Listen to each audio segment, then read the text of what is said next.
Allahu akbar, Allahu akbar, Allahu akbar. Allahu akbar, Allahu akbar, Allahu akbar, Allahu akbar, walillahil hamd. Assalamualaikum warahmatullahi wabarakatuh. Alhamdulillah, wassalatu wassalamu ala Rasulillah wa ala alihi wa sahbihi wa man wala. Apa khabar semua sahabat? Tanyalah Ustaz, biar tahu jangan keliru. Mudah-mudahan Allah SWT memberikan kesihatan, dan kesihatan ini dapat kita gunakan untuk bertakwa kepada Allah Subhanahu Wa Taala, untuk membawa sebanyak mana ramai manusia untuk kita kabarkan tentang kehebatan Allah Subhanahu Wa Taala, untuk mengikuti sunnah Nabi sallallahu alaihi wasallam. Saudara sahabat menonton semua, alhamdulillah hari ini Allah SWT masih lagi temukan kita dalam satu majlis ilmu. Mudah-mudahan Allah SWT memberikan kita nikmat kehidupan pada hari ini semata-mata Allah masih lagi rindukan kita untuk memohon keampunan kepadanya. Jadi insya-Allah tuan-tuan dan puan-puan mati Allah sekalian, insya-Allah sebelum kita mulakan tajuk perbincangan kita, apakah yang kita nak bicara pada hari ini, sama-sama kita buat satu usaha sikit pagi ini. Kita ajak ahli keluarga kita, isteri kita, suami kita dan juga ahli keluarga kita untuk sama-sama di hadapan TV. Sebab apa? Hari ini tajuk perkongsian kita mengenai keseluruhan 3 hari yang kita akan langsungkan, iaitu Hari Raya Aidiladha. Jadi insya-Allah dengan ahli panel kita sebentar lagi kita akan bicarakan sebuah tajuk, iaitu Sunnah Aidiladha. Siapakah yang akan bicarakan tajuk topik kita pada hari ini, iaitu Al-Fadil Datuk Ustaz Kazim Ilyas. Apa khabar Datuk Ustaz? Alhamdulillah. Alhamdulillah. Alhamdulillah, syukur. Macam mana perjalanan daripada Perjalanan sunyi. Sunyi. Lebuh raya elok je. Elok je kan? Tenang. Tenang je. Ada je semua. Alhamdulillah, maknanya masyarakat kita ada yang masih mematuhi SOP yang ditetapkan dan sebagainya. Alhamdulillah. Alhamdulillah. Jadi Datuk Ustaz, alhamdulillah tuan-tuan dan puan-puan, kita nak bagi tahu sedikit. Sebelum kita mulakan perbincangan kita, seperti biasalah tuan-tuan dan puan-puan, tanyalah Ustaz, hari ini adalah istimewa Hari Raya Aidiladha. Jadi ada soalan boleh terus ke Facebook kami, Tanyalah Ustaz TV3, ataupun boleh WhatsApp kami di nombor talian yang tertera di kaca TV anda. Tuan-tuan dan puan-puan yang dimati Allah sekalian, sebelum kita mulakan topik perbincangan kita, kita mulakan sesi kita, saya mengambil kesempatan ini mengucapkan selamat Hari Raya Aidiladha buat ahli keluarga saya di Melaka. Dah lama tak jumpa, buat ibu saya di Melaka, di Cheng Melaka. Jadi insya-Allah mudah-mudahan hari raya pada kali ini kita dapat membawakan satu pengorbanan yang terbesar dalam kehidupan kita, iaitu kita dapat korbankan hawa nafsu kita, kita jadi manusia lebih baik insya-Allah. Baiklah, Fadil Ustaz, sebelum kita mula, saya nak tengok sedikit statistik hari ini COVID-19. Kita lihat jumlah keseluruhan kes 927,533 kes, dan juga kes baharu mencatatkan pengurangan 10,972, dan kes sembuh alhamdulillah kita tengok kat sini 6,439. Kita doakan mudah-mudahan hari demi hari kes sembuh ini makin bertambah, kes sembuh makin bertambah dan kes baru makin berkurang. Mudah-mudahan Allah SWT merahmati kita. Ini dah banyak masjid buka, mungkin ini adalah rahmat Allah SWT untuk kita sama-sama bermunajat kepada Allah SWT. Jadi insya-Allah sebagai mukadimahnya, hari ini Sunnah Aidiladha. Al-Fadhil Ustaz, apakah hala tuju perbincangan kita pada pagi ini? Wallahu masykurah. Assalamualaikum warahmatullahi wabarakatuh. Bismillahirrahmanirrahim. Alhamdulillahirabbil alamin. Wassalatu wassalamu ala Rasulillah wa ala alihi wa ashabihi ajmain. Allahu akbar, Allahu akbar. Allahu akbar walillahil hamd. Terima kasih kepada Da'i Aiman, tuan-tuan sedang penonton, mudah-mudahan dirahmati oleh Allah Subhanahu wa taala. Allah Taala menyebut di dalam surah Al-Hajj ayat 30, a'udzubillahi minasyaitonir rajim, la yanalallahu luhumuha wala dima'uha walakin yanaluhu taqwa minkum kadzalika sakhkhara lakum litukabbirullaha ala ma hadakum wa basyiril muhsinin. Sadaqallahul azim. Allah Taala sebut lan yanalallah, Allah sekali-kali tidak akan menerima luhumuha, tidak akan menerima daging-daging korban ini. Wala dima'uha, dan juga darah-darahnya. Jadi jangan kita anggap bila kita buat korban hari ini, buat korban besok dan sebagainya itu, daging ini akan sampai pada Allah. Tidak. Yang sampai kepada Allah apa dia? Walakin yanaluhu taqwa minkum. Siapa di kalangan kamu yang bertakwa. Kadzalika sakhkhara lakum, dan kata Allah lagi, kami mudahkan kepada kamu semua. Litukabbirullah ala ma hadakum, supaya kamu membesarkan ke atas Allah akan hidayah-hidayah yang Allah beri pada kamu. Wa basyiril muhsinin, dan berilah berita gembira kepada orang yang berbuat kebaikan. Jadi pada pagi hari raya ni kita nak tengok 3 benda ni. Takwa kita, sebab yang tu yang Allah nak tengok. Kemudian Allah Ta'ala kata, litukabbirullah ala ma hadakum, membesarkan Allah di atas hidayah yang Allah Ta'ala bagi pada kamu. Dan yang ketiganya ialah berilah berita gembira pada orang yang berbuat kebajikan, yang berbuat kebaikan, muhsinin. Jadi 3 benda ni tuan-tuan, takwa, hidayah Allah dan juga berbuat kebajikan. Kalau kita tengok pada 3 perkara ini penting dalam pagi hari raya ni dan hari tasyrik yang berikutnya, tak jadi masalah sangat pada kita. Sebab hari ni orang duk cakap, saya tak boleh balik kampung lah, rindu pada mak bapak dan sebagainya. Betul. Saya pun tak boleh balik juga. Semua orang tak boleh balik kan. Kita beraya ikut. Tetapi kalau kita ada 3 benda ini, benda-benda lain tak jadi apa. Benda lain tu tak ada apa pada kita dah. Sebab apa? Sebab 3 benda ini matlamat kita. Target kita. Sebab 3 benda ni yang Allah Ta'ala tengok, yang akan sampai kepada Allah. Yang pertama kata Allah, takwa kita. Jadi pagi raya ni, selain daripada kita doa amalkan amalan sunnah, amalan sunat pada pagi raya tu, tiap-tiap tahun kita bincang lah. Ya, pagi raya nak mandi, nak pergi masjid lah, apa semua itu kita dah bincang lah. Tapi cuba kita bawa pada kali ini perbincangan kita. Pagi raya ni aku nak mengubah diri aku menjadi orang bertakwa. Sebab Allah Ta'ala sebut tentang perkara ini dalam Quran. Inna akramakum 'indallahi atqakum. Nabi pun dalam khutbah wada pun sebut benda ini. Ya Allah Ta'ala tengok kepada kamu ialah takwa. Bukan kamu tu Arab ke, bukan kamu tu Ajami ke, orang Ajam ke, tak. Allah Ta'ala tak tengok kepada kaum. Allah Ta'ala tidak tengok kepada bangsa. Yang Allah tengok ialah takwa kita. Jadi kita tengok pada pagi raya ni setakat mana yang aku ni jadi orang bertakwa. Yang keduanya, ayat walitukabbirullah ala ma hadakum ni ada juga dalam surah Al-Baqarah. Pun begitu juga berkaitan dengan puasa. Kemudian habis puasa kata Allah, hendaklah kamu bertakbir, membesarkan Allah. Dalam surah Al-Hajj selepas daripada ayat 37 ni pun disebut lagi takbir. Maknanya membesarkan Allah Ta'ala akan hidayah-hidayah yang Allah Ta'ala berikan kepada kita. Jadi tuan-tuan, banyak benda yang kita boleh buat untuk membesarkan hidayah yang Allah Ta'ala bagi pada kita. Tunjukkan hidayah, zahirkan hidayah. Masuklah pada pagi-pagi raya ni takbir dulu. Takbir dulu kita. Bangun-bangun pagi itu takbir dulu. Ya, tapi setengah orang dia tak tahu pun takbir. Mursal itu apa, muqayyad itu apa, dia tak tahu. Cara nak takbir pun tak tahu. Jadi macam mana dia nak membesarkan hidayah-hidayah Allah yang lain? Dan yang ketiganya kata Allah, Allah Ta'ala nak tengok siapa-siapa yang berbuat kebaikan. Wa basyiril muhsinin. Berilah berita gembira kepada orang yang berbuat kebaikan. Pada pagi raya dan akan datang ni, jom kita target, aku nak buat kebaikan.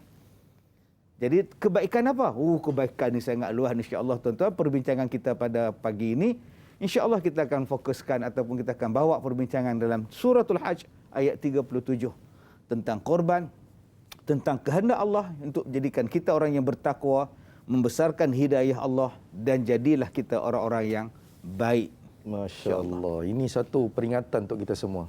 Kadang-kadang ramai orang silap, tuan-tuan yang mulia.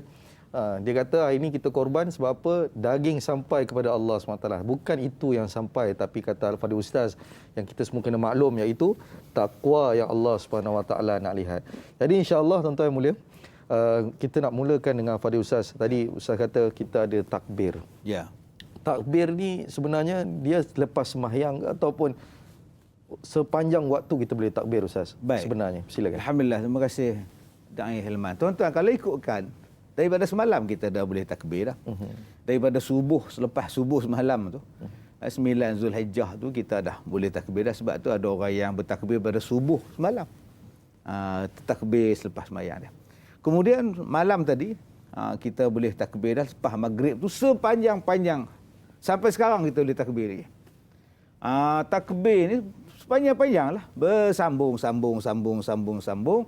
Allahu Akbar, Allahu Akbar, Allahu Akbar. Tak semestinya bertakbir ni Dai Helman duduk nak beranak dekat ruang tamu. La ilaha illallah wallahu akbar. Isteri kata bila nak habis ni aku nak bakar lemak ni. Aku nak buat rendang ni. Kak Leha waktu buat rendang pun boleh takbir. Allahu Akbar, Allahu Akbar, Allahu Akbar. Sambil duk gantung langsir baru pun. Allahu Akbar, Allahu Akbar. Yang mana buat lori. Allahu Akbar, Allah. Sepanjang malam ni sampailah sekarang. Sebelum kita sembahyang sunat Hari Raya Aidil Adha. Waktu ni kita boleh lagi takbir. Sebab tu kalau kita pergi ke masjid, ke surau yang boleh melaksanakan ibadah solat Aidil Adha, semua duk takbir. Tak ada perkara yang lebih afdal pada pagi ini, malam tadi, melainkan takbir. Jadi sebab itu kita takbir. Kemudian kita sulam dengan tahmid, kita sulam dengan tahlil dan sebagainya. Kita sulam dengan doa Nabi Yunus, la ilaha illa anta subhanaka inni kuntu minaz zalimin. Ini adalah takbir-takbir untuk raya yang pertama pada 10 Zulhijjah ini. Kemudian bila dah habis sembahyang sunat Aidil Adha nanti, maka kita takbir pula selepas tiap-tiap kali solat fardu. Lepas sembahyang kita takbir, lepas asar sat lagi kita takbir, lepas maghrib kita takbir. Bagi salam ya, assalamualaikum warahmatullahi, assalamualaikum warahmatullahi. Allahu akbar, Allahu akbar, Allahu akbar. Itu yang paling afdal. Ya, jadi tuan-tuan yang saya hormati, jangan kita takut dan jangan kita malu untuk bertakbir. Sebab itu disuruh. Sebab dia merupakan syiar pada hari raya ni. Syiar. Itu yang paling afdal. Jadi permudahkan cara bertakbir. Jangan tuan-tuan terpengaruh dengan hak dalam TV tu. Kena pakai lawa-lawa Dai Helman, Dai Anas begini. Duduknya itu dalam rakaman TV. Oi. Kan? Kalau kita sendiri-sendiri buat lepas sembahyang boleh buat. Jangan takbir dalam tandas. Sudah.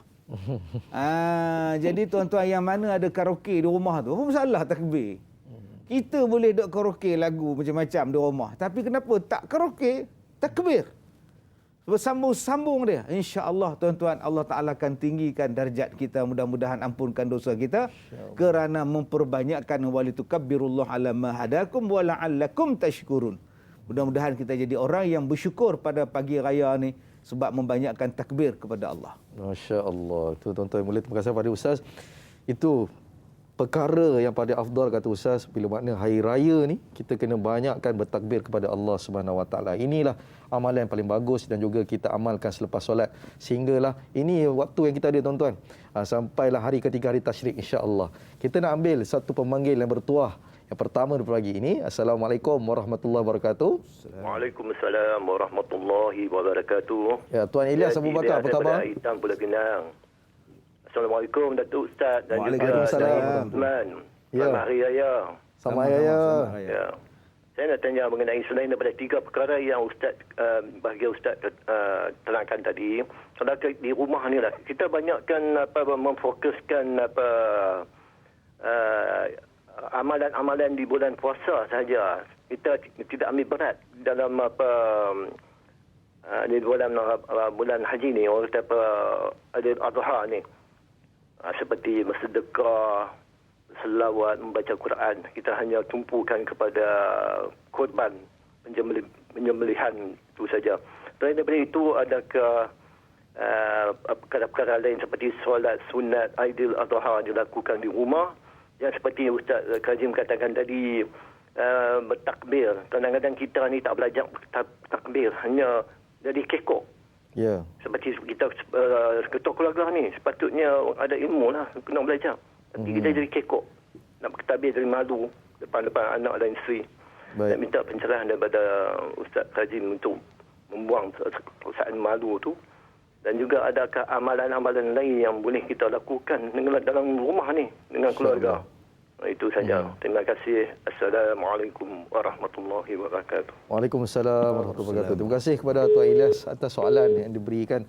Soalan yang bagus. Kita selalu fokus kepada Aidilfitri, puasa. Bila Aidil Adha ni sebenarnya Ustaz, selain pada takbir dan korban, apa yang perlu kita perbanyakkan Ustaz? Ya, terima kasih pada Tuan Ilyas kita, Masya Naik Hilman.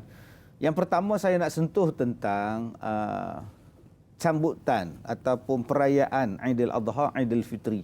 Ini hari raya kita. Aidil Fitri pun hari raya, Aidil Adha pun hari raya. Ya, hari raya tahunan kita. Malah 9 Zulhijjah tu pun ada ulama mengatakan juga dia juga termasuk hari raya kita.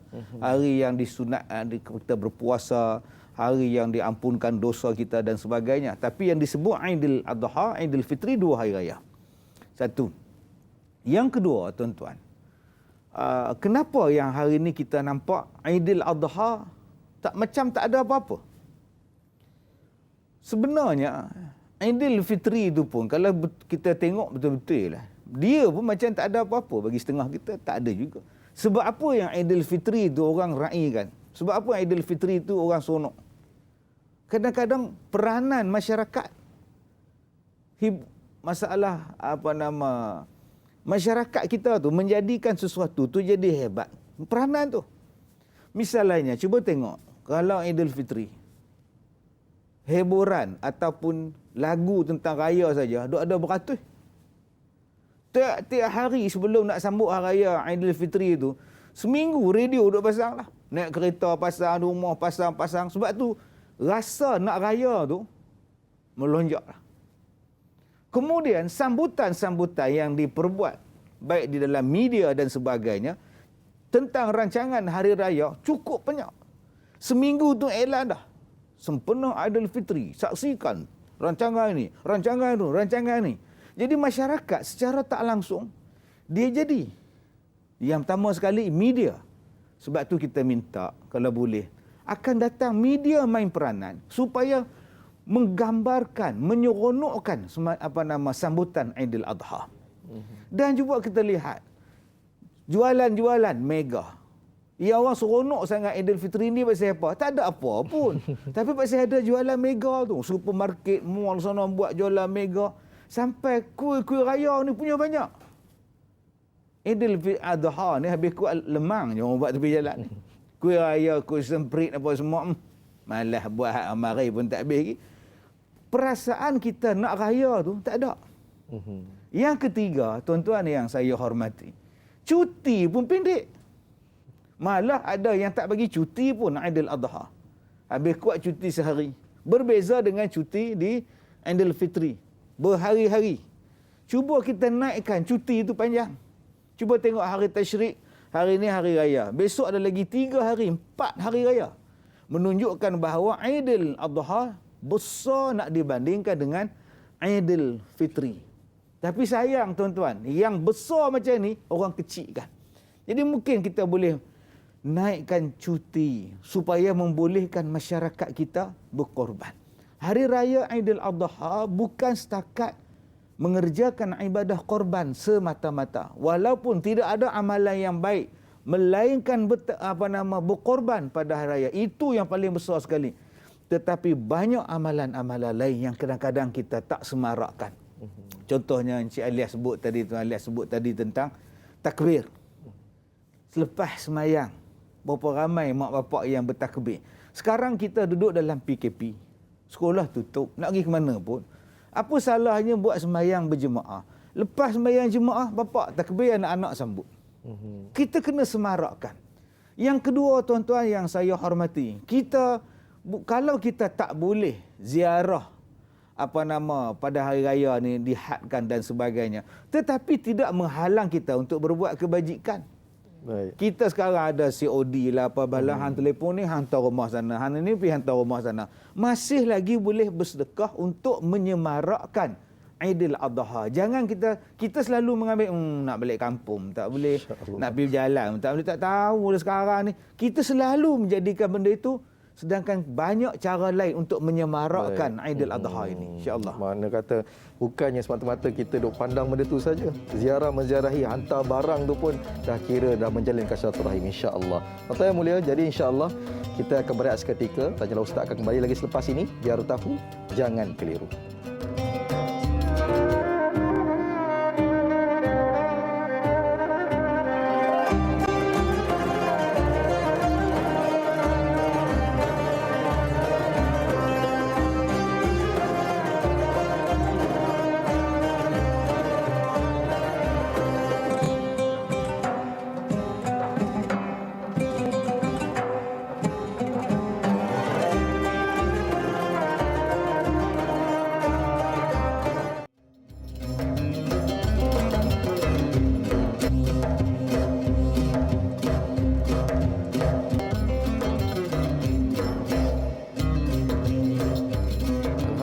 Bersama kita lagi dalam Majlis Ilmu Tanyalah Ustaz, biar tahu jangan keliru. Tuan-puan yang dimuliakan, hari ini tajuk kita Sunnah Aidil Adha bersama dengan Al-Fadhil Ustaz Datuk Muhammad Kazim Ilyas. Tadi sebentar tadi Al-Fadhil Ustaz dah menceritakan sedikit sebanyak mengenai apakah itu takbir dan juga apakah perkara yang perlu kita lakukan dalam waktu tempoh hari tasyrik ni. Dan sebenarnya banyak lagi perkara yang mungkin kita lupa dan mungkin kita tak tahu sebenarnya. Saya nak ambil satu soalan daripada Facebook, daripada Romli Ali. Assalamualaikum Ustaz dan Da'i yang dihormati. Waalaikumsalam warahmatullahi. Apakah perbezaan sunnah yang sudah ketara terlihat dalam masyarakat moden hari ini yang kebanyakannya sudah terhakis dari sanubari umat Islam? Mohon pencerahan Ustaz. Terima kasih. #biar tahu jangan keliru. Hari ini Al-Fadhil Ustaz, kita lihat mungkin ada beberapa perkara yang sudah terhakis daripada jiwa-jiwa mungkin sanubari kita. Apakah perkara-perkara itu, Ustaz? Fadhal. Baik, terima kasih pada Encik Romli, terima kasih pada Da'i Hilman. Tuan-tuan yang saya hormati, saya nak sentuh tentang hari ini, orang selalu bercakap tentang korban. Kenapa di tempat kita korban makin kurang misalnya tempat-tempatan, tapi orang buat korban di luar negara. Baik tuan-tuan, saya suka bercakap tentang pengorbanan. Dia kata kenapa nak tolong orang luar, kenapa tak tolong orang tempatan dan sebagainya. Nombor satu, menolong sesiapa pun bukannya ada waktu. Nak tolong jiran sebelah, masyarakat kampung sebelah rumah ke, dalam satu taman ke, anytime you boleh tolong. Hari ni boleh tolong, lusa boleh tolong, malam sekejap lagi boleh tolong, setiap hari kita boleh tolong. Wa ta'awanu 'alal birri wat taqwa. Boleh tolong saja. Tetapi korban hanya waktu-waktu tertentu. Jangan tuan-tuan buat korban 18 Zulhijjah pula. Tak betul itu. Korban ada waktu dia. Nak buat korban sekarang pun tak boleh lagi sebab belum sembahyang Aidil Adha. Ada yang buat cadangan pula, Ustaz kita buat sekarang lah korban, Ustaz sempat, nanti tak sempat kita nak agih-agihkan. Pukul berapa nak buat? 6 pagi tadi. Tak mahu dia sebab belum sembahyang. Jadi korban ini nak buatnya ada waktu. Sebab ada orang duk tanya, mana lebih afdal? Membantu orang sebelah ke buat korban? Habis tu selama ni kau tak bantu ke orang sebelah ni? Adakah nak menunggu waktu korban baru nak bantu? Bantu orang sebelah ni setiap saat. Setiap ketika tengok dia susah, bantulah. Jangan sampai dia naik bendera hitam, bendera putih, bendera biru semuanya. Tolong orang begitu. Satu. Jadi tu kena faham tu betul. Nak korban ada waktu dia. Bukan boleh semena-wenang kita boleh buat korban. Begitu juga nak bantu orang, anytime boleh bantu. Tak jadi masalah kepada kita untuk bantu orang. Yang kedua, untuk membolehkan kita berkorban. Jadi tak kiralah tuan-tuan korban sajalah. Masalahnya sekarang ini kita lihat harga binatang korban ni Allahu Akbar. Kalau dulu kita boleh dapat seekor lembu 1,500. Sekarang Allahu Akbar. Oi, harga lembu sekarang dekat sama sebiji motor dah tuan-tuan. Jadi setengah orang dia nak buat korban tapi dia tak mampu. Akhirnya ada orang hari ni menawarkan buat korban di luar negara. Murah sangat dia kata, lembu semua kita hantar ke sana saja. Jadi ini yang sekarang ni dah jadi. Saya takut budaya-budaya ni akhirnya masyarakat kita hari ni tak nampak daging korban. Tak merasa daging korban. Jadi saya minta lah pada tuan-tuan semua, benda ni kita kena buat elok-elok. Yang pertama saya minta banyakkan untuk kita menternak binatang korban. Banyakkan, tak payah kita nak import. Bila kita import binatang korban, macam-macam benda kena bayar. Jadi kita mempunyai ladang yang besar. Tak kiralah ladang di Felda ke, tanah kawit ke. Di situ dah kita boleh perbanyakkan menternak sebagai sulaman yang penting untuk penyediaan. Supaya bila binatang korban ni jadi murah, maka secara automatik orang semua boleh berkorban. Memang kita disuruh berkorban dengan perasaan yang besar. Ya, perasaan yang besar, perasaan yang seronok, cari yang gemuk, cari yang besar, itu yang terbaik sekali. Baik, tuan-tuan yang saya hormati, yang pertama saya sebut tadi tentang sunnah yang semakin kita rupa ialah tu korban tadi. Orang dah tak ambil kisah dah, aku tak ambil kisah dah tentang korban ni. Saya takut tuan-tuan bila budaya ini akan melarat, orang tak nampak lagi binatang korban. Budak-budak dah tak kenal cara nak korban dan sebagainya. Takut benda ini. Sebab tu kita perlu semarakkan balik macam mana supaya orang boleh berkorban dengan mudah. Dan yang kedua, harga binatang korban itu dimurahkan dengan banyaknya penternakan. Kena galakkan penternakan. Sebab dalam Quran surah Al-Fatihah, selepas surah Al-Fatihah, surah Al-Baqarah, surah lembu betina. Cuba tengok tuan-tuan, Al-Fatihah, lepas surah Al-Fatihah, surah lembu betina. Orang Melayu tak habis-habis dengan budaya. Bodoh macam lembu, bodoh macam lembu. Akhirnya kita anggap lembu tu bodoh. Padahal siapa yang bodoh sebenarnya? Allah letakkan Al-Fatihah, selepasnya Al-Baqarah. Kenapa tak letak Al-Fatihah selepas Al-Fatihah surah Muhammad ke? Kenapa tak letak surah Ibrahim ke? Tak, dia letak surah Al-Baqarah. Tetapi budaya orang kita dah menjadikan lembu tu tak guna. Padahal berapa banyak bangsa dalam dunia ni tuan-tuan, dia ambil manfaat sungguh daripada lembu.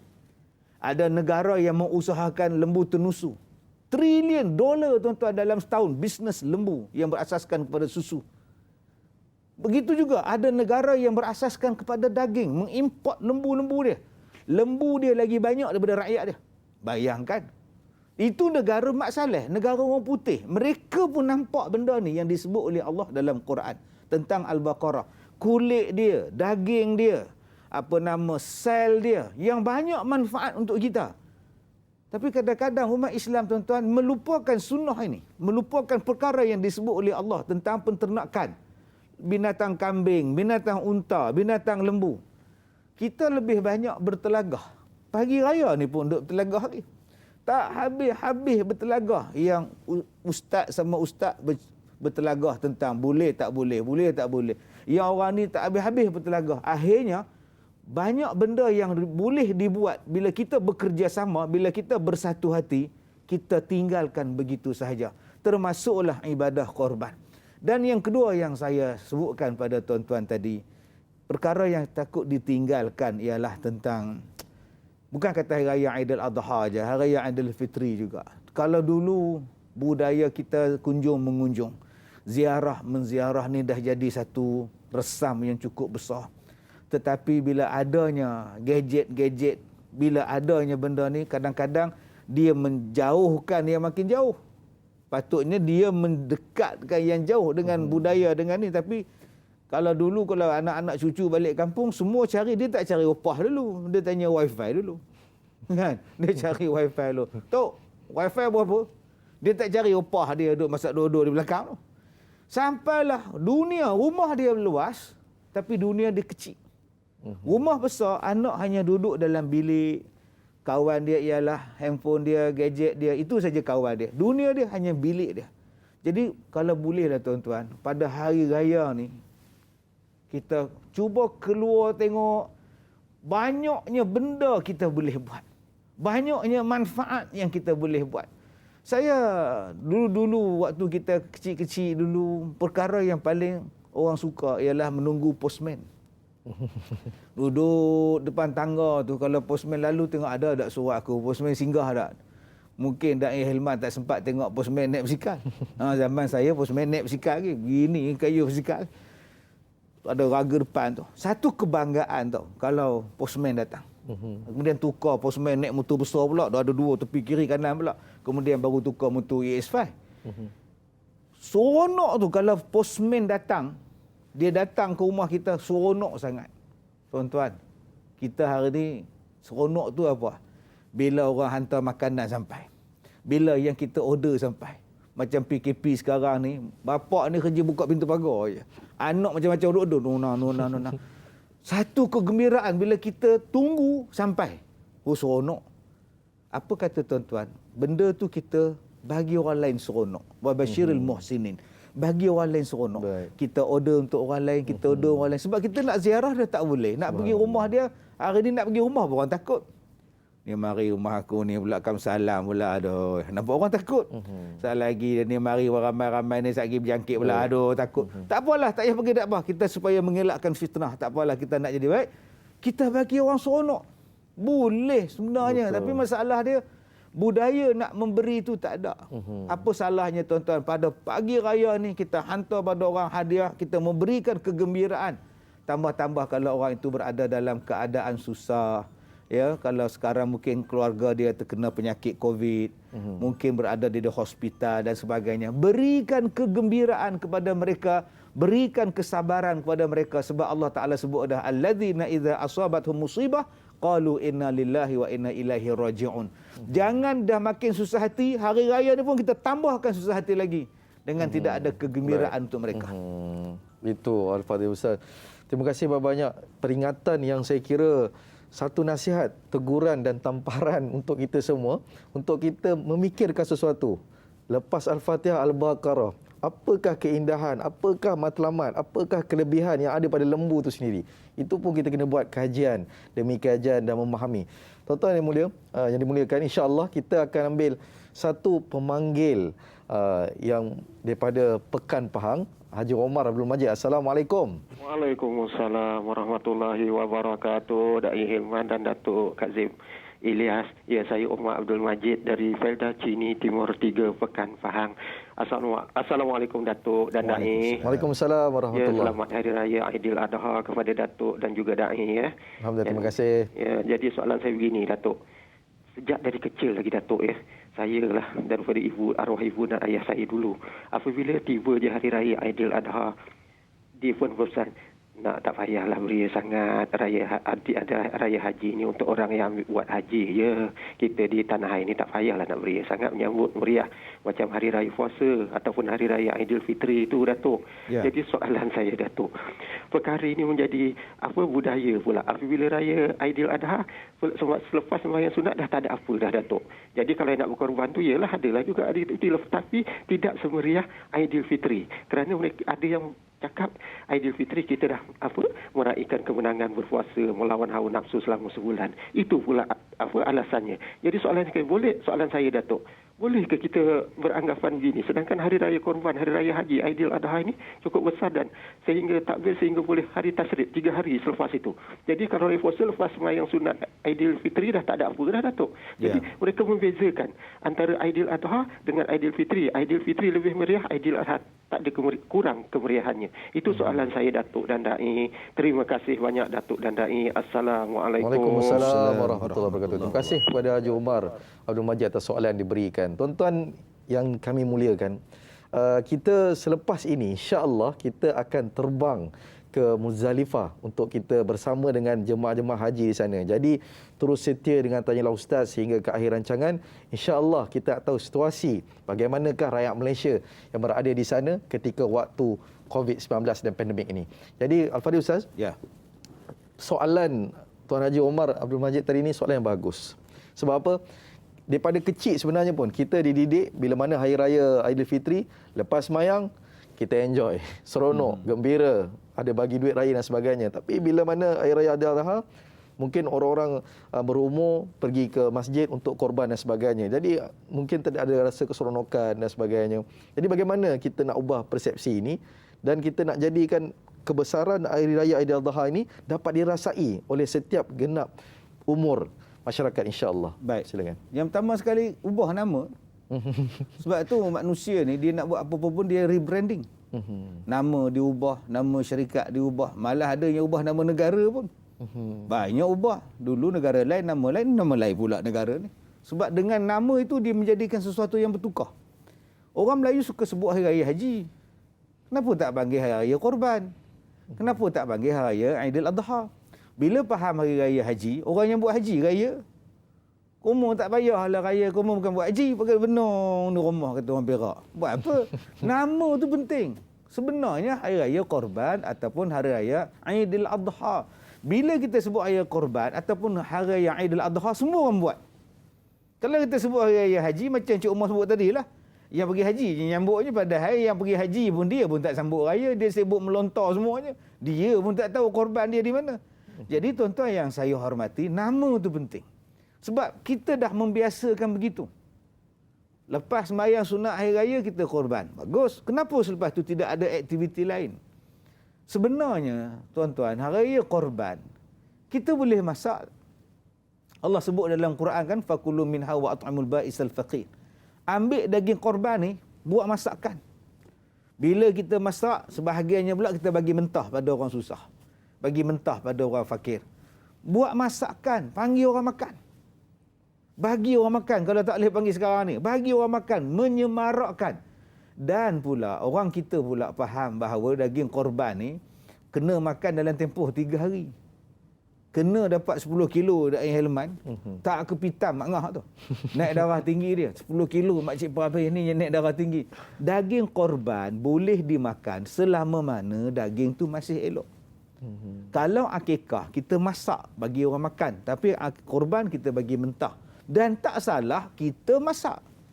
Kita raikan mereka. Raya kedua kita buat ni, raya buat ketiga kita buat, raya keempat kita buat. Itu yang saya minta pada tuan-tuan yang saya hormati. Nombor 1, ubah dulu nama tu, kebiasaan dia.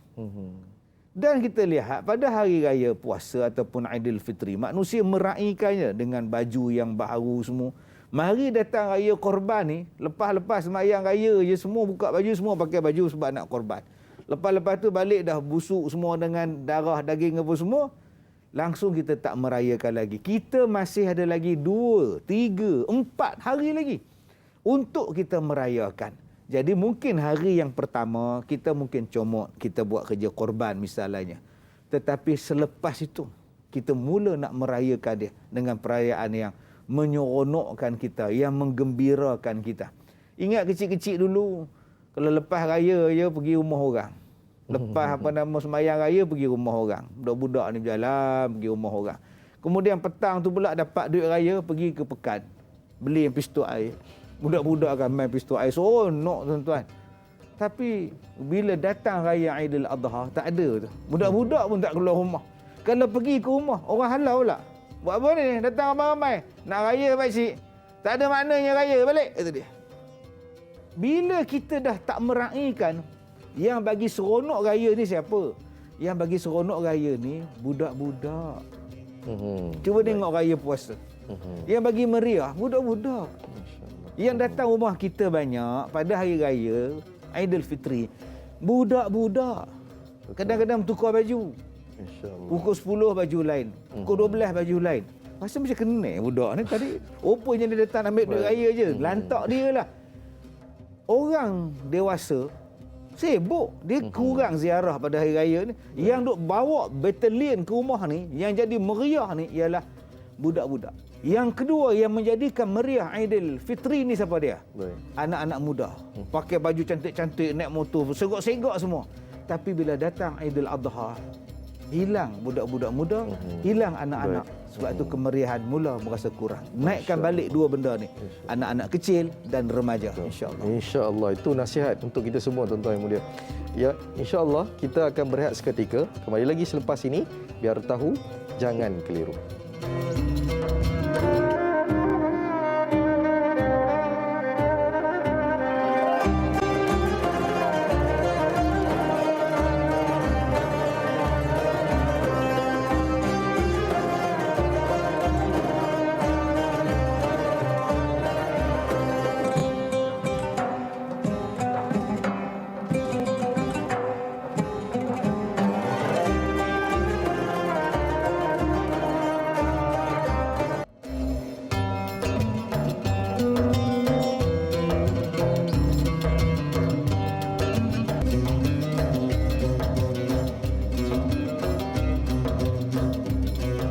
Alhamdulillah, kembali kita lagi dalam majlis ilmu Tanyalah Ustaz, biar tahu jangan keliru. Alhamdulillah tuan-tuan dan puan-puan yang dimuliakan oleh Allah Subhanahu Wa Taala.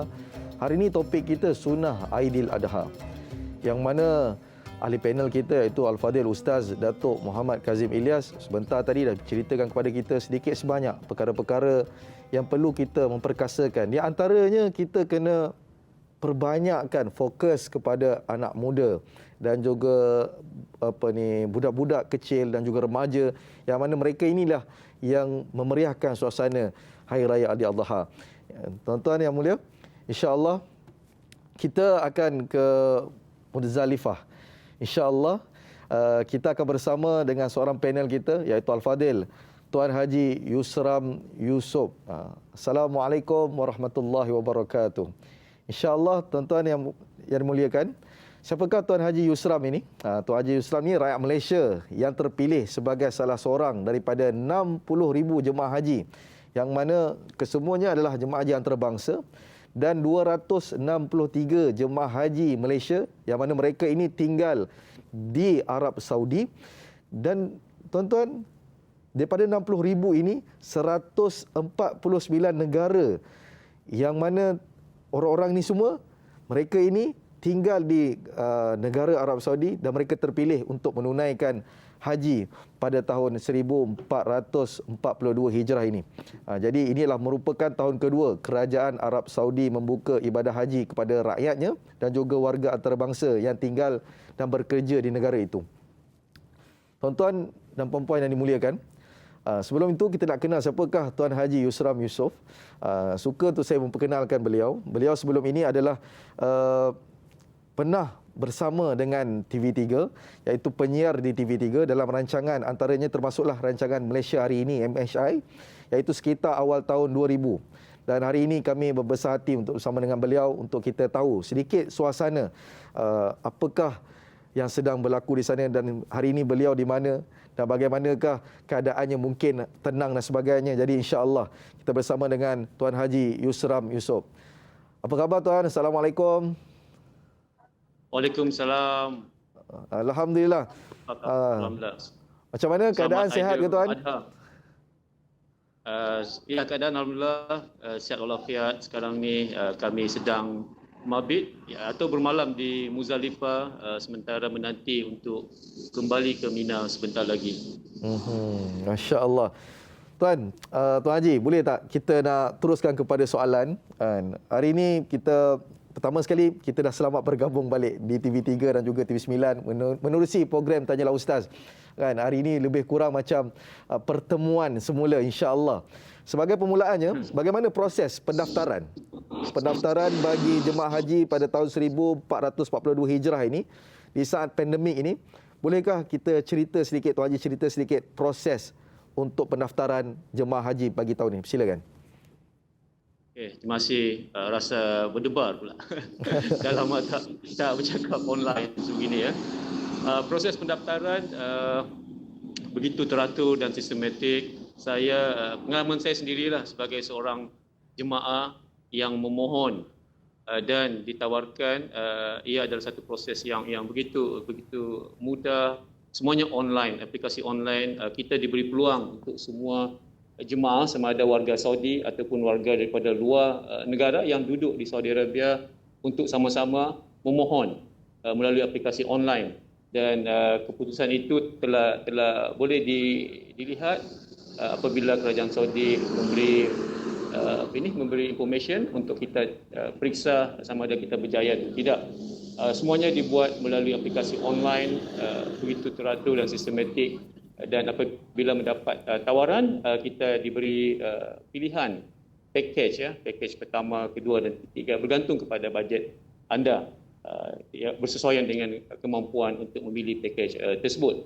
Dan apabila selesai pembayaran, semua informasi itu diberi melalui aplikasi online juga. Dan ini adalah sesuatu yang mudah, sesuatu yang dan teraturlah apa yang saya boleh nyatakan di sini. Tuan Haji, kita dapat makluman Tuan Haji sebelum ini pun pernah mengerjakan ibadah haji.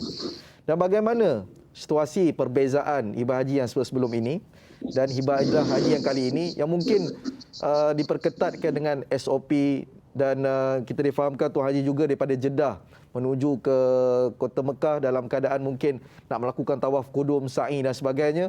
Bagaimana prosesnya dan bagaimana keadaannya teratur ataupun ada sedikit? Bagaimana? Silakan, boleh cerita kepada kami.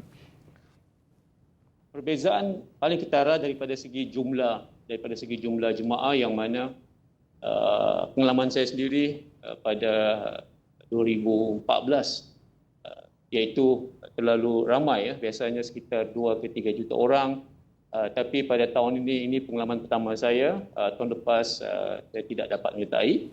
Alhamdulillah rezeki diberikan olehnya. Tahun ini jumlah tu cuma 60,000 orang seperti mana yang dilaporkan oleh media Saudi Arabia.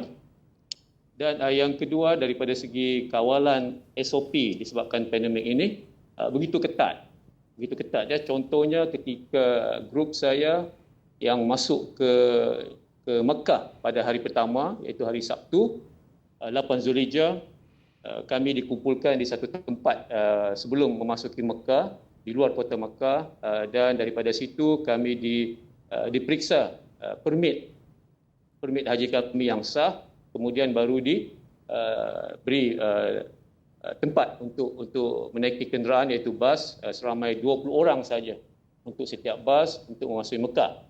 Dan dalam perjalanan daripada tempat pertemuan itu di luar kota Mekah sehingga ke Masjidil Haram, kami melalui 3 checkpoint,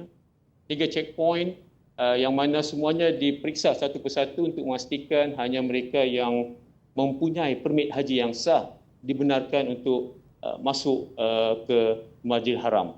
Dan daripada Masjidil Haram selepas tawaf, sa'i, kami dibawa ke Mina dengan kawalan SOP yang begitu ketat dan teratur. Dan hari ini alhamdulillah telah sampai di Muzdalifah. Kami juga telah diberikan tempat-tempat mengikut ejen yang didaftarkan. Mungkin saya tunjuk sedikit ya. Ini semua jemaah yang sedang berehat, ada yang berehat, ada yang beribadah, ada yang tidur. Boleh nampak di situ. Insya-Allah. Ini untuk beberapa grup saja. Mungkin ada dalam ribuan di sini ya. Dan ada juga tempat-tempat yang di sekitar Muzdalifah ini. Tuan Haji, bila mana tadi dikatakan satu grup ada 20 orang, dalam 20 orang itu semua rakyat Malaysia ataupun ada bercampur dengan negara-negara lain? Untuk grup saya bercerita untuk tapi grup sebelum saya. tu, Tuan Haji, minta maaf, mungkin kita akan bersambung selepas ini. Kita akan berehat seketika, boleh insya-Allah? Mengenai 20 orang tadi itu insya-Allah. Jadi kita akan berehat seketika. Kembali lagi selepas ini. Biar tahu, jangan keliru.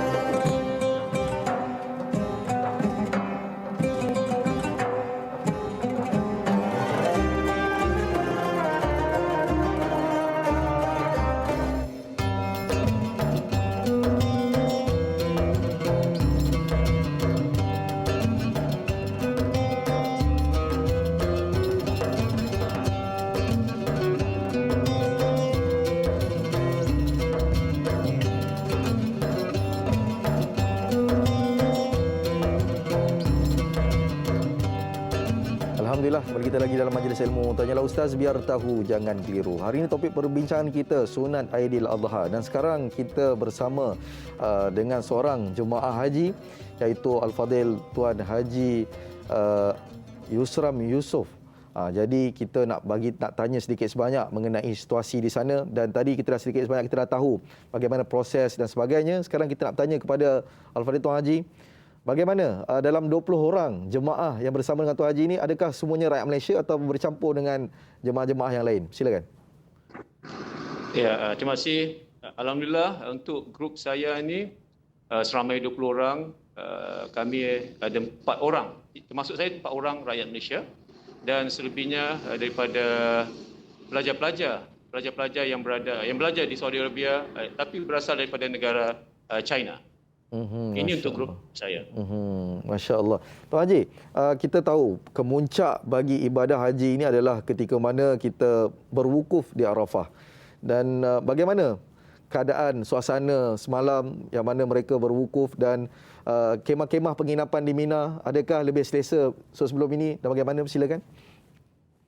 Ya, semasa wukuf semalam kami ditempatkan cukup selesa dengan kemah-kemah mempunyai penjarakan sosial, dilengkapkan dengan kemudahan-kemudahan yang mencukupi, seperti makan minum semua dijaga dengan bagus, dan disebabkan jemaah yang tidak ramai, jadi keselesaan terdapat di situ dan memberikan kami lebih tumpuan untuk beribadah dan juga mempunyai masa yang lebih untuk menumpukan apa yang patut dilakukan semasa wukuf di Arafah, itu tempoh berdoa yang cukup mustajab selepas waktu Zuhur sehinggalah terbenamnya matahari. saya lihat ramai ahli jemaah termasuk rakan-rakan spirit saya yang mengambil peluang dan kesempatan ini untuk memanjatkan doa kepada yang Maha Esa. Masya Allah. Ini satu kelebihan lah saya kira untuk Tuan Haji dan juga jemaah-jemaah dipilih oleh Allah SWT pada tahun ini. Tuan Haji, boleh tak kita nak tahu sedikit? Kita dimaklumkan untuk haji bagi tahun ini dia ada beberapa kategori package haji yang mana mereka ini disediakan oleh syarikat dan juga operator haji di Arab Saudi. Boleh tak cerita sedikit sebanyak ada package dan bagaimana, silakan. Melalui pengalaman saya semasa proses permohonan itu, kami diberi 3 pilihan, iaitu contoh dia package A, B dan C. So tiga package ini berbeza daripada segi facilities ataupun keistimewaan yang diberi, khususnya tempat tinggal di Mina serta juga dan juga kemah-kemah yang disediakan di Arafah. So mungkin ada perbezaan di situ daripada segi logistik, dari segi makanan yang disediakan. Tapi secara amnya apa yang saya lalui setakat ini, alhamdulillah cukup memuaskan dengan layanan yang diberikan, dengan SOP yang begitu ketat, semuanya cukup teratur dan sistematik. Masya Allah. Jadi di akhir sekali, Tuan Haji Yusraf Yusof, mungkin ada sedikit ucapan untuk sanak saudara di Malaysia ataupun rakan-rakan lama di Media Prima. Silakan. Terima kasih Ustaz.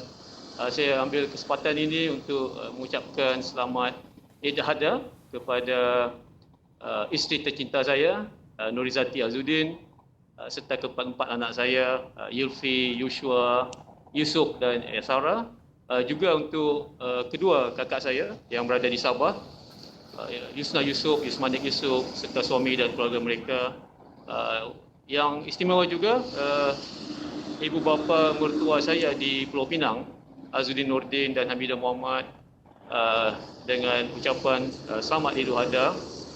Dan juga mungkin saya boleh panjatkan ucapan ini kepada rakan-rakan sekerja saya di Pejabat, iaitu Ketua Eksekutif saya, Mustafa Aziz dan seluruh rakan-rakan sekerja saya di dalam dan luar negara, dan juga mungkin rakan-rakan lama dah lama tak jumpa selama 20 tahun lebih di Seri Pentas penerbit eksekutif dia juga Ustaz Tuan Haji Mat Noor Sulaiman, rakan-rakan lain Samsul, Hairudin, dan ramai lagi lah yang saya pun dah agak lupa nak jemput satu persatu, tapi saya cukup rindulah dengan rakan-rakan di Seri Pentas. InsyaAllah jika ada rezeki boleh berjumpa. InsyaAllah. Terima kasih kepada Tuan Haji Yusraf Yusof. Saya mohon untuk doakan saya di sana untuk dapat menunaikan haji pula pada tahun hadapan, insyaAllah. Boleh, insyaAllah. Okey, terima kasih kepada Tuan Haji Yusraf Yusof. Mudah-mudahan haji mabrur dan diterima oleh Allah Subhanahu Wa Taala. Assalamualaikum. Waalaikumsalam. Baik tuan-tuan dan puan-puan yang dirahmati Allah sekalian, insya-Allah kita untuk Tanya Ustaz, kita akan teruskan perbincangan mengenai sunnah Aidil Adha. Cuma kita akan tamat di TV3. Kita akan teruskan perbincangan kita di TV9. Terus setia dengan Tanyalah Ustaz, biar tahu jangan keliru.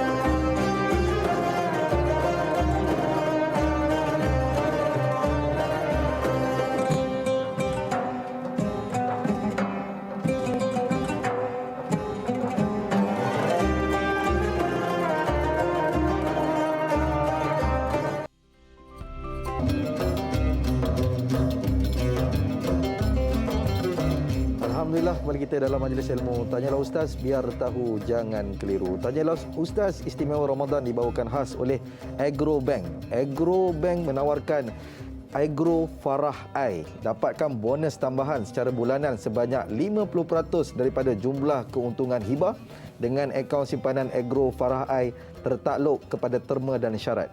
Dan buat pecinta-pecinta pengumpul emas, Agro menawarkan Ar-Rahnu Agro Bank. Gadai emas anda di Agrobank sekarang sambil menikmati margin pembiayaan sehingga 80% daripada nilai semasa barang kemas emas dan kadar keuntungan yang dikenakan adalah serendah RM0.55 sen sebulan. Dengan kempen ini sehingga 30 September 2021 tertakluk kepada terma dan syarat. Jadi tuan-tuan dan puan-puan mati Allah sekalian, insya-Allah kita akan teruskan dengan soalan daripada Facebook daripada Adib Aizuddin. Assalamualaikum Ustaz dan Da'i. Waalaikumsalam warahmatullahi. Adakah ibadah korban merupakan sunnah yang paling besar kita lakukan pada hari raya Aidil Adha? Apakah penyembelihan haiwan pada hari nahar amalan yang paling disukai oleh Allah Subhanahu Wa Taala? Mohon pencerahan Ustaz. Terima kasih, biar tahu jangan keliru. Al-Fadhil Ustaz, adakah Allah SWT paling menyukai kita korbankan haiwan pada hari nahar? Silakan. Ya, hukumnya adalah sunat muakkad. Jadi bila sunat muakkad, sunat yang besar, sunat yang dituntut. Allah berfirman, Bismillahirrahmanirrahim, Inna a'tainakal kautsar fasalli li rabbika wanhar. Ya, sesungguhnya Allah Ta'ala mengurniakan kepada kamu nikmat yang banyak, maka hendaklah kamu bersolat kepada Tuhanmu dan sembelihlah korban. Jadi dalam ayat itu tuan-tuan, Allah Ta'ala menyuruh kita berkorban, dan dalam mazhab kita meletakkan hukum sunat muakkad yang dituntut untuk kita mengerjakan pada hari raya korban ataupun hari tasyrik ini. Baik, tuan-tuan yang saya hormati, timbul persoalan tadi tentang adakah menyembelih korban itu merupakan ibadat yang paling afdal pada hari raya korban? Ya, Nabi sebut kan, sebelum darahnya sampai ke bumi itu, Allah Ta'ala dah ampunkan dosa kamu. Setiap bulu daripada helaian rambut daripada bulu binatang korban itu merupakan satu hasanah.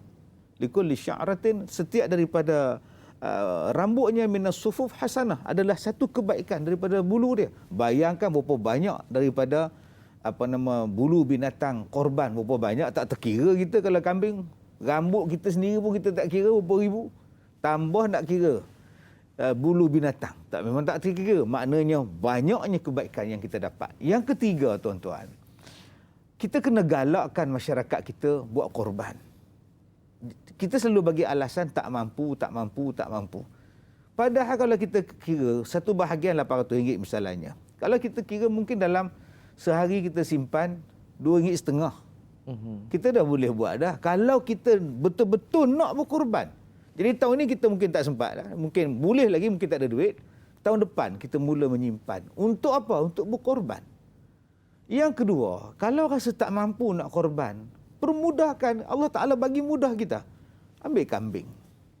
Kambing pun boleh dikorbankan. Kalau kita tak boleh korban di masjid, di surau sekarang, kita ada pusat penyembelihan veterina misalnya, Jabatan Veterina. Minta dia orang buat korban untuk kita. Kita hantar, kemudian kita ambil balik daging dia. Ataupun kita boleh berkorban di rumah kita sendiri. Beli seekor kambing, korban di rumah kita, sembelih semua. Ambil beberapa bahagian, sedekah beberapa bahagian. Itu pun adalah korban dah. Sebenarnya simple sangat-sangat korban ni. Tapi masyarakat kita memang dah dididik daripada dulu-dulu lagi. Korban itu satu benda yang cukup menyusahkan. Ya, cukup payah, kena buat di masjid, kena jumpa bendahari, kena daftar lah, kena datang ambil kupon, beratur, begini pula. Siapa yang tak pakai baju tak boleh masuk tempat. Siapa yang tak pakai uniform, tak dapat topi, tak boleh buat. Bergaduh-gaduh. Sebenarnya kita boleh buat korban untuk kita sendiri di rumah kita, dengan keluarga kita saja. Yang penting engkau berkorban. Kalau tak boleh engkau lembu, kau kongsi 7 orang satu bahagian, satu lembu, seekor lembu. Tak nak ambil itu, tak apa, engkau ambil seekor kambing pun afdal juga. Tapi sayang, ada setengah orang dia menjadikan alasan, akhirnya dia tak pernah korban sepanjang hidup dia. Sedangkan dianya sangat dituntut. Masya Allah. Ini satu peringatan tuan-tuan dan puan-puan yang muliakan oleh Allah SWT. Satu perkara yang kita lupa, sebenarnya apa Al-Fadhil Ustaz cakap tadi kepada kita, bukan saja kehidupan dunia kita perlu rancang, tapi ibadah juga kita perlu rancang. Kita nak ambil satu pemanggil daripada penonton kita. Assalamualaikum warahmatullahi wabarakatuh. Mamu Hanifah, apa khabar? Ya, abang baik. Apa abang Naim dan Ustaz semua mau doa lah, kayak Ustaz dan Naim semua, kita kru-kru semua mau doa bagi selamat daripada dunia sampai ke akhirat. Mau minta ampun dan maaf lah kat Ustaz. Ya, mau cakap hari merepek semua, mau minta maaf, dan semua Ustaz mau minta maaf. InsyaAllah semua Ustaz mau doa ya, panjang umur. Amin, ya korban Allah. ni, hari ni mamu, anak pinak mamu nak pergi korban ni. Pagi ni mamu nak keluar pergi korban dah. Tapi ada khasnya tempat. Tapi korban ni bukan kata kena. Hari ni ya raya nak korban. Anak mamu, cucu mamu hari-hari lepas duk korban. Korban tenaga, korban macam-macam korban. Tapi pasal apa yang kita ni, Melayu kita lah.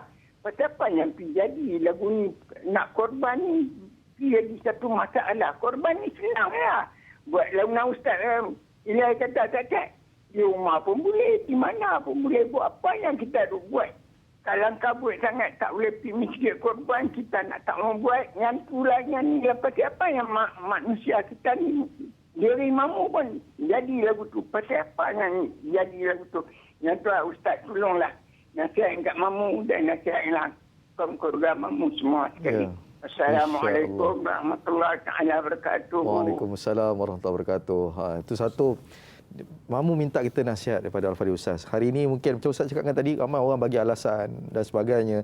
Sebenarnya benda ini satu perkara yang berat sebenarnya. Kalau kata kita nak ikutkan, kita kena usaha ke arah itu. Silakan Ustaz.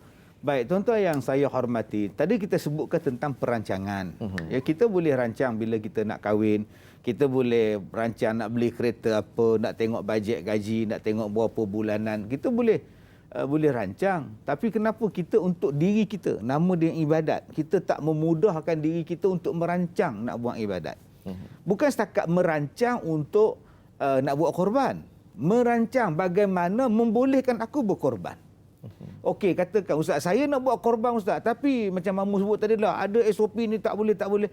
Kalau tak boleh korban di tempat engkau boleh korban di luar negara. Tetap tak berkorban, tetap berkorban juga. Yang kedua, mungkin tak boleh buat korban di masjid, di surau. Tetapi kita boleh buat korban di tempat penyembelihan yang telah ditetapkan. Seperti saya sebutkan tadi, Jabatan Perkhidmatan Veterina. Mungkin mereka menyediakan tempat untuk menyembelih korban. Maknanya tak perlu kumpul ramai-ramai, engkau pergi hantar lembu dan sebagainya, dia orang korban, balik kau buat di rumah engkau. Boleh juga. Masalahnya sekarang ialah perancangan untuk membolehkan berkorban itu tidak ada. Baik. Ataupun dia kata, Ustaz, saya tak ada duit, macam mana saya nak korban? Perancangan. Tak pernah bincang kadang-kadang, ya abang ni nak korban, harga satu bahagian masjid kita 890, abang cuma ada 500 je. Boleh ke ya top up sikit? Abang yang nak korban, abang lah top up kan? Tak salah pun isteri tolong suami dia. Nah, saya tambahkan lagi 300, tambah 400, jadi 900, abang pergi korban. Seorang suami yang berkorban, pahalanya turut dapat kepada isteri dan ahli keluarganya. Ini kehebatan korban. Sebab tu kalau kita faham betul-betul betapa simple dan mudahnya korban itu. Baik. Tapi sayang, bila kita tak nak ambil berat tentang ibadah korban, kita kehilangan pahala yang cukup besar.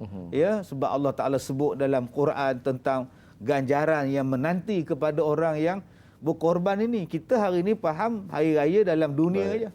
Ya, hari raya mingguan kita ada 3 hari raya kan. Hari raya mingguan misalnya hari Jumaat. Pun orang hari ini dah tak kisah dengan sembahyang Jumaat. Nak sembahyang ke tak sembahyang, padahal itu hari raya dia, hari raya mingguan. Kita ada hari raya Aidil Adha, kita ada hari raya Aidil Fitri. Yang kita utamakan sangat yang ini, hari raya Aidil Fitri. Dua hari raya ni kita seolah-olah kesampingkan. Sedangkan pada hari Jumaat juga hari raya untuk kita, mandi dia, sembahyang, pakaian yang bersih, yang cantik, berjalan ke masjid, datang awal sembahyang pun begitu juga. Ya, keistimewaan yang besar, tapi kita terlepas. Mungkin untuk orang yang mengerjakan haji, mungkin ditambahkan lagi hari raya untuk dia, nama dia hari Arafah. Sebab tu hari Arafah untuk mereka yang buat haji, waktu nak wukuf tak payahlah puasa hari tu. Tetapi dia mari pula ganjaran berpuasa, ganjaran yang hebat tu pada orang yang tak buat haji. Dapat pula puasa yang cukup besar bagi orang yang berpuasa pada hari Arafah, sampai seolah-olah pahalanya 2 tahun dia berpuasa, dihapuskan dosa dia. Ya, dihapuskan 2 tahun dosa dia.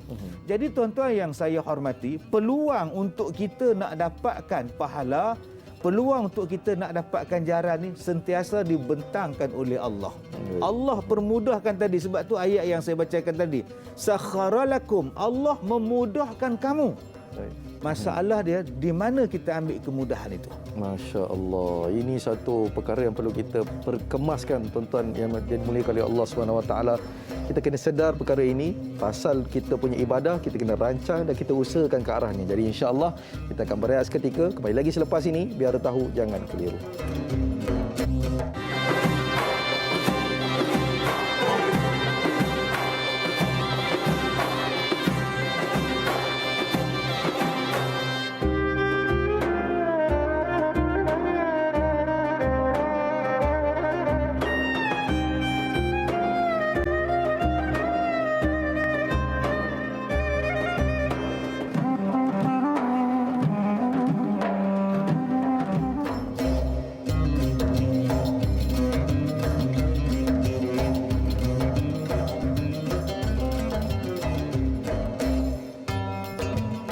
Alhamdulillah, kembali kita lagi dalam majlis ilmu. Tayyiblah Ustaz, biar tahu, jangan keliru. Saya terus kepada soalan di Facebook daripada Al-Syal. Assalamualaikum Ustaz dan Da'i. Waalaikumsalam warahmatullahi.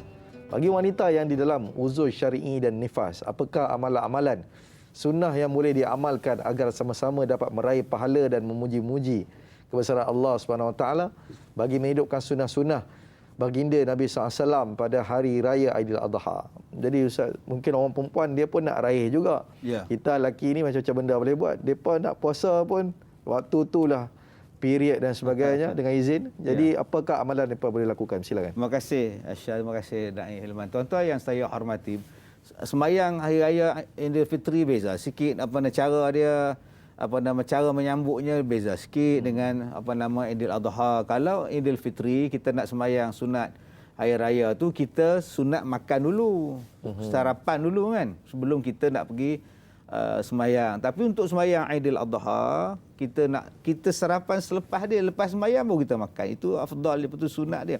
Jadi tang situ saja kita boleh bayang daripada akak kita. Walaupun tak boleh nak sembahyang, tak boleh nak sembahyang sunat Aidiladha, menyediakan makanan untuk suami kita, dapat pahala dah. Anak kita nak makan selepas sembahyang raya nanti, kita nak sediakan makan, dapat pahala dah. Yang kedua, kita pakai yang cantik-cantik pun sunnah juga pada pagi raya ni. Walaupun kita tak sembahyang di masjid, kita pun tak salah pakai cantik-cantik di rumah kita. Tak jadi pelik lah. Akak menyediakan pakaian yang cantik, yang elok-elok untuk suami dan anak-anak kita pun pahala juga pada akak. Tak ada masalah pun. Yang ketiganya, kita boleh bertakbir, akak boleh bertakbir. Tak jadi masalah. Itu bukannya larangan kepada orang perempuan untuk bertakbir, bertahmid, bertahlil, bertasbih. Dibolehkan berzikir. Ya, sebutlah berzikir. Allazina yazkurunallaha qiyaman wa qu'udan. Sebut nama Allah, ingat pada Allah, zikir insya-Allah. Dia akan dapat juga pahala walaupun orang perempuan itu berada di dalam keadaan uzur. Jadi bila jangan kata uzur, kadang-kadang baju pun selekeh, tak campur apa langsung, zikir pun tidak, tak salah.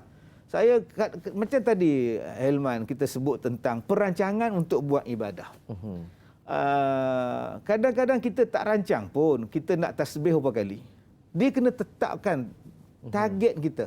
Hari ni saya nak baca tasbih 1000 kali, subhanallah. Dia akan capai target tu. Itu kita kena buat. Dan sekarang ni nak mencapai target zikir tu pun bukannya susah. Sekarang semua dah ada dah. Tasbih elektronik tu. Kalau dulu betul satu-satu datang orang lupa pula ada berapa aku tadi. Sekarang kita boleh memorikan dia. Jadi kalau akak-akak boleh target, aku hari ni nak zikir berapa ribu kali. InsyaAllah boleh capai. Aku nak tasbih berapa ribu kali. Aku nak tahmid berapa ribu kali. Nak tahlil. Bila kita buat target, InsyaAllah kalau dalam keluarga kita, sebab ada yang kata, Ustaz, kami duduk dalam rumah ni tak tahu nak buat apa dah Ustaz. Sebab kamu tak ada perancangan. Okey, Aiman, ayah nak baca tasbih 1000 kali. Kita lawan tasbih. Akbar, kamu baca 1000 kali. Tahmid. Mama, la ilaha illallah 1000 kali. Masing-masing kita target. Esok tukar pula, giliran tukar lain.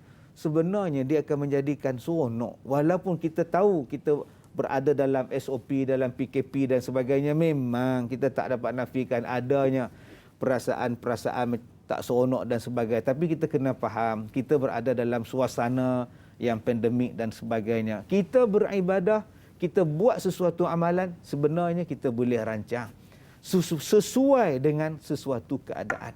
Jadi saya harap pada akak-akak, walaupun akak uzur, akak rancang apa benda yang akak nak buat. Mungkin daripada zikir, mungkin daripada memasak makanan, menghantar, menghadiahkan makanan. Itu semuanya dapat pahala ya daripada Allah Subhanahu Wa Taala, insya-Allah. Baik, Al-Fatihah Ustaz. Itu perkara yang mana kadang-kadang kita mungkin lupa. Jadi tanyalah Ustaz ni bagi peringatan kepada kita. Sedikit demi sedikit kita ingat, kita recap balik dan sebagainya. InsyaAllah. Kita nak terus kepada Facebook. Ismail Mat Isa. Apakah keutamaan untuk mencapai sunnah Aidil Adha pada situasi PKP ini agar menjadi ibadah yang sempurna lagi baik untuk menjamin kerja buat kita diterima dan diradai oleh Allah Subhanahu Wa Taala. Jadi macam mana Al-Fadhil Datuk? Memang kita tak dapat nafikan PKP ini menjadikan kita banyak terlepas amalan-amalan yang dituntut. Amalan bersalam, amalan menziarahi, amalan-amalan yang banyaklah berjemaah yang seperti mana biasa dulu-dulu. Tapi kita redha, kita kena sabar, kita kena memahami kita berada dalam situasi apa. Namun begitu, Islam bukanlah sebuah satu agama tak boleh, yang ni tak boleh lah. Sedangkan banyak lagi amalan-amalan sunnah yang kita boleh buat untuk mencapai kebaikan sepanjang kita mengerjakan Aidil Adha. Selain daripada kita mengerjakan korban. Yang pertama saya nak sebut tentang kita makan daging korban. Fakulu minha wa at'imul ba'isal faqir. Bila katalah hari ini kita dapat daging korban 1 kilo. Makan. Tunjukkan kegembiraan. Minta isteri kita masak. Masak anak-anak. Panggil anak-anak ni masak sekali. Tunjukkan. Mak, orang masjid tu hantar daging korban. Mak, dapat 1 kilo. Ya Allah, Alhamdulillah. Panggil anak-anak perempuan ke anak lelaki. Main kita potong daging ni. Main kita siang dan elok-elok kita buat kari. Kita masak. Tunjukkan kegembiraan. Setengah orang bila dapat daging korban, berapa dapatnya? 1 kilo. 1 kilo yang nampak tu. Kadang-kadang lihat daging korban. Malas nak masak abang. Oi, simpan dalam tiap je lah. Malas nak masak, letih masak. Kita tak meraihkan dia. Sedangkan itu ialah daging korban. Kalaulah mak bapak ambil peranan daging korban, kita besarkan sumbangan itu. Besarkan hadiah itu. Mula-mula sampai ya doa, ya Allah, berkatilah orang yang buat korban ni, ya Allah, keampunkanlah dosa. Depan anak-anak kita doa. Satu perasaan akan datang pada anak-anak. Satu hari aku juga nak korban. Supaya dapat doa macam mana mak aku doa pada orang ni. Ini kan tengok anak apa tu mak, daging korban. Wek gitu. Wek disebut. Sebab kita tak latih, kita tak menganggap bahawa daging korban ni berbeza dengan daging biasa. Sebab tu orang dulu-dulu kalau dapat daging korban, ya Allah, setengah orang bila dia sanggup berebut pun tak apa dapat daging korban. Janji dia nak ambil keberkatan. Jadi yang pertama sekali, kita ambil dari dia, masak dia dan kata Allah makan daging tu. Bukan makan mentah, terpulanglah nak buat kari ke nak buat apakah. Janji kau bagi makan, kau rasa seronok, kau dapat nikmat. Yang kedua saya nak ajak pada tuan-tuan, macam mana nak menzahirkan. Di tengah-tengah masyarakat kita ni banyak lagi yang susah.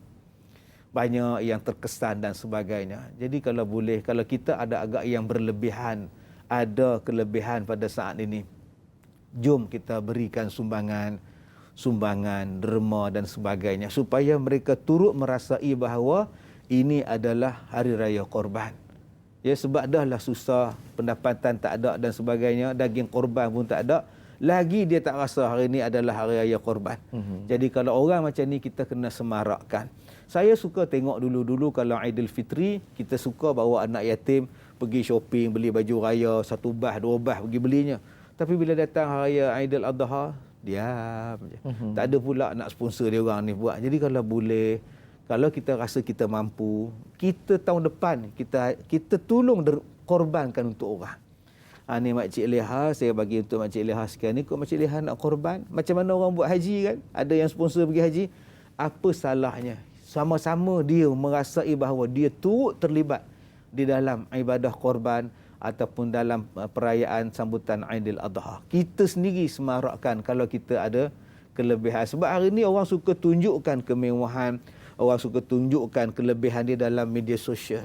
Orang susah ni tengok je, kalaulah dia bagi kat aku sikit, boleh aku buat korban. Kalaulah dia sumbang dekat aku sikit, boleh aku buat korban. Kadang-kadang terasa. Jadi kalau bolehlah tuan-tuan yang mana mampu dan sebagainya, minta izin pada dia, makcik, izinkan saya buat korban untuk makcik tahun ini. Dia rasa seronok. Dia pula telefon, dia cari kita bila korban makciknya. Dia nak simpan kuku dia. Dia nak simpan ni, dia tak potong kuku dia selagi mana belum korban. Nak ambil berkat, nak ambil manfaat. Begitulah tuan-tuan. Orang yang bila tak ada, tiba-tiba dia nak buat satu ibadat, dia sangat menanti-nanti dan dia sangat teruja dengan ibadat yang dia nak buat. Dia lebih menghargai, dia seronok pada kita. Sebab itu kalau bolehlah tuan-tuan yang saya hormati, di sekeliling kita ada masyarakat yang macam itu, yang tak pernah dapat pun daging korban. Saya mintalah kepada jawatankuasa masjid, edarkanlah. Saya pernah bagi 1-2 kilo pada satu makcik, seorang makcik ni. Menangis dia. Makcik tak pernah dapat seumur hidup makcik daging korban.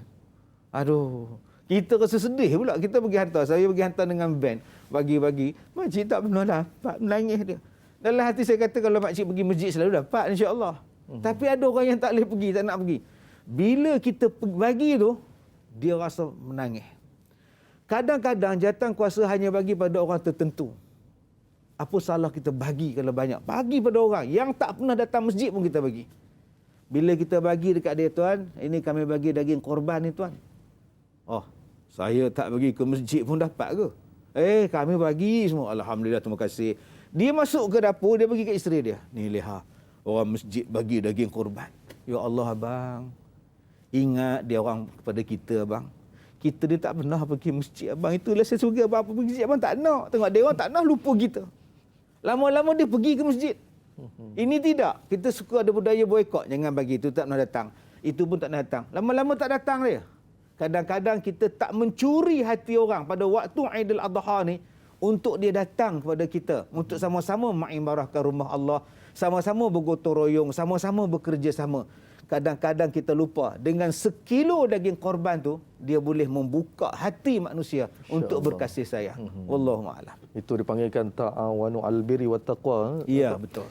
Jadi insya-Allah tuan-tuan dan puan-puan dimuliakan oleh Allah Subhanahu Wa Taala, hari ini kita mungkin suasana keagamaan hari ini kita kurang. Inilah usaha kita, tanggungjawab kita untuk kita hidup kembali suasana kegembiraan Hari Raya Aidil Adha. Ibu bapa kena main peranan yang penting untuk bagi anak-anak rasa suasana ini suasana yang satu penting untuk kita memeriahkan Hari Raya Aidil Adha ini, sebab apa, ini hari-hari kebesaran dalam Islam. Jadi insya-Allah Fadil Ustaz, kita dah kesutukan masa. Ya. Mungkin sedikit doa untuk memberkati hari yang mulia ini. Pada tafadhal masykurah. Bismillahirrahmanirrahim. Alhamdulillahirabbil alamin wassalatu wassalamu ala Rasulillah wa ala alihi wa ashabihi ajma'in. Ya Allah ya Rahman, ampunlah dosa kami ya Allah, ampunlah dosa kedua ibu bapa kami ya Allah, berikanlah kebaikan dan kerahmatan kepada mereka ya Allah. Ya Allah ya Rahman, terimalah ibadah korban kami pada tahun ini ya Allah. Terimalah ibadah kami ya Allah, mudah-mudahan Kau ampunkanlah dosa-dosa kami ya Rahman. Ya Allah ya Rahman, Kau berikanlah kesembuhan, kesihatan kepada saudara-saudara kami ya Allah. Kau hindarilah kami daripada segala wabak dan penyakit. Kau pulihkanlah semua kami ini ya Allah. Mudah-mudahan hari raya korban ini Kau makbulkan permintaan kami yang hina ini ya Allah. Kau berikanlah kebaikan kepada kami yang hina ini ya Allah. Dengan kepengorbanan ini mendekatkan kami kepadamu ya Allah. Amin. Ya Allah ya Rahman, jadikanlah rumah tangga kami rumah tangga yang bahagia, anak-anak yang soleh dan solehah. Berkatilah rezeki kami ya Allah. Peliharalah negara kami ya Allah. Peliharalah negara kami ya Allah. Peliharalah negara kami ya Allah. Peliharalah iman dan amal kami ya Allah. Rabbana atina fid dunya hasanah wa fil akhirati hasanah wa qina adzabannar. Wa sallallahu ala Muhammad wa ala alihi wa ashabihi ajma'in. Walhamdulillahi rabbil alamin. Amin amin ya rabbal alamin. Terima kasih kepada Al-Fadhil Ustaz atas ilmu yang diberikan kita pada hari ini. Banyak jentikan-jentikan hati yang diberikan kepada kita, dan kita bukannya sia-sia, kita nak ambil benda ni satu pengajaran dan kita dapat amalkan insya-Allah.